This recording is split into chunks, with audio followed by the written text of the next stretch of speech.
আবু হুরায়রা রাদিয়াল্লাহু আনহু থেকে বর্ণিত, তিনি বলেন, সামি'তু রাসূলুল্লাহ সাল্লাল্লাহু আলাইহি ওয়াসাল্লাম, আল্লাহ নবী সাল্লাল্লাহু আলাইহি ওয়াসাল্লামকে বলতে শুনেছি, তিনি বলেন, ইন্না আউওয়ালা মা ইউহাসাবু বিহিল আবদু ইয়াওমাল কিয়ামাতি মিন আমালিহিস সালাত, নিশ্চয়ই বান্দার কিয়ামতের বিচারের মাঠে সবচাইতে প্রথমে হিসাব নেওয়া হবে নামাজের। ফাইন সালুহাত, ও ফজরের মুসল্লিরা, পর্দার আড়ালের মা ও বোনেরা, যারা তোমরা ফজরে জেগে যাও,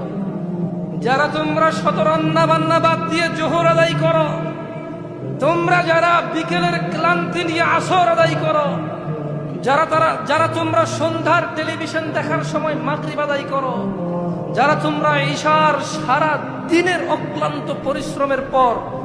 বিশ্রাম ঘুমের সময় বাদ দিয়ে তোমরা যারা ঈশা পড়ো, জেনে রাখো তোমাদের জন্য সুখবর।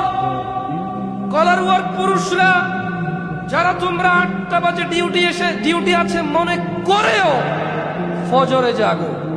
যারা তোমরা চাকরি নেওয়ার সময় চিন্তা করে নাও যে জোহর পড়তে সময় দিবে কিনা, যারা তোমরা দিন মজুর নিজে নিজে কাজ করো, জোহরের সময় মনে করো 1 ঘন্টা গেলে যাবে, কি আর ইনকাম হবে, আল্লাহ যা রিজিকে রেখেছে চলে আসবে, জোহরের নামাজে যারা তোমরা যাও, যারা তোমরা আসরের আড্ডায় মেতে না উঠে বাইতুল্লাহ মসজিদের দিকে যাও, জেনে রাখো তোমরা মাগরিব ও ঈশা আদায়কারীরা, তোমাদের জন্য সুখবর। তোমাদের প্যারে হাবিব মুস্তাফা সাল্লাল্লাহু আলাইহি সাল্লাম বলেছে, নিশ্চয়ই মানুষের প্রথম হিসাব হবে নামাজের। ফাইন সালুহাত ফাকাদ আফলাহা ওয়া আনজাহা, যদি নিয়মিতভাবে ঠিকমতো নামাজ আদায় করে যে, সে নাজাত পাবে ও সফল